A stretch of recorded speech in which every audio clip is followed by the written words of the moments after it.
Enfants de la grotte, deuxième jour de la périlleuse opération d'extraction. Les sauveteurs tentant d'évacuer 9 jeunes footballeurs encore pris au piège dans une grotte inondée de Thaïlande ont attaqué lundi leur deuxième jour de mission, évacuation, au lendemain de l'extraction réussie de 4 premiers garçons par des plongeurs d'élite.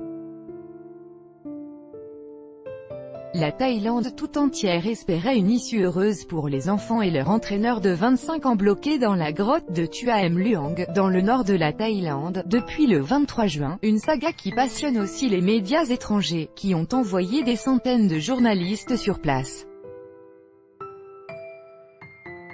La pluie de mousson menaçant d'inonder ce réseau souterrain complexe, long d'une dizaine de kilomètres, constitue le principal défi pour les sauveteurs, qui redoutent de nouvelles précipitations avant la sortie de tout le groupe. L'équipe de football des Sangliers Sauvages, 12 garçons de 11 à 16 ans et leur jeune entraîneur, avait passé 9 jours dans les tréfonds de la grotte avant que de plongeurs britanniques ne réussissent à les rejoindre en début de semaine dernière. Émaciés mais en vie, ils étaient perchés sur un promontoire, à plus de 4 km de l'entrée de la grotte.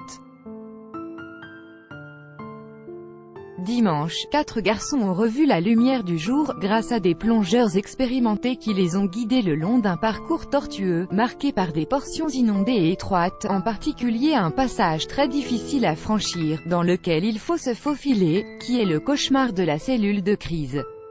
Baptisés par les réseaux sociaux « Sangliers Sauvages 1, 2, 3 et 4 », les 4 garçons sont « en sécurité », avait expliqué dimanche soir le chef des secouristes thaïlandais, Narong Sakosotanakorn, sans précision sur leur état de santé ou leur identité. Pas d'informations. Les opérations d'extraction vont vraisemblablement reprendre lundi, a déclaré Narong Sakosotanakorn, également gouverneur de la province de Chiang Rai. Nous avons travaillé toute la nuit, a déclaré à l'AFP un responsable de l'administration de cette province, confirmant qu'il n'y avait eu qu'une pause dans l'opération d'extraction elle-même.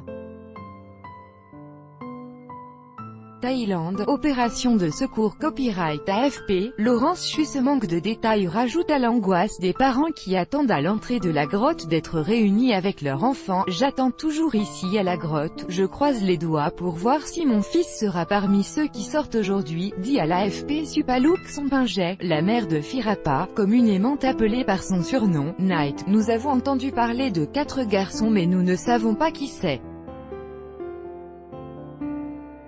De nombreux parents attendent toujours. Aucun d'entre nous n'a été informé de quoi que ce soit, a-t-elle ajouté, se disant cependant heureuse à la perspective de revoir son fils. Outre les embûches le long du parcours de plongée, la situation est compliquée par le fait qu'une bonne partie des enfants ne savent pas nager et qu'aucun n'a jamais fait de plongée. Un ancien plongeur de la marine thaïlandaise y a laissé la vie, témoignant de la très grande difficulté de l'entreprise, même pour des professionnels. Menace de pluie. Le manque d'espace ajoute aussi à la complexité des opérations alors que les sauveteurs doivent placer suffisamment de bouteilles d'oxygène sur le parcours de sortie. Des ambulances sont arrivées lundi matin près de l'entrée de la grotte. Les hordes de journalistes accourus des 4 coins de la Thaïlande et de la planète sont tenus à l'écart de la grotte, de même que de l'hôpital de Chiang Rai où les 4 rescapés ont été placés en observation.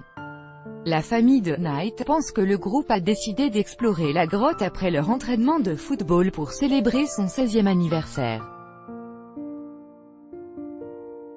Ils se sont alors retrouvés piégés par la montée des eaux dans ce réseau situé à la frontière avec la Birmanie et le Laos.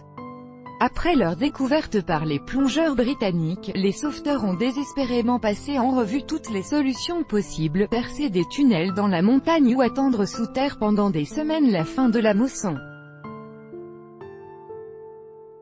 Mais face à la menace de nouvelles pluies et à la baisse des niveaux d'oxygène dans la chambre où le groupe a trouvé refuge, les autorités ont décidé dimanche de tenter le tout pour le tout, jugeant les conditions idéales.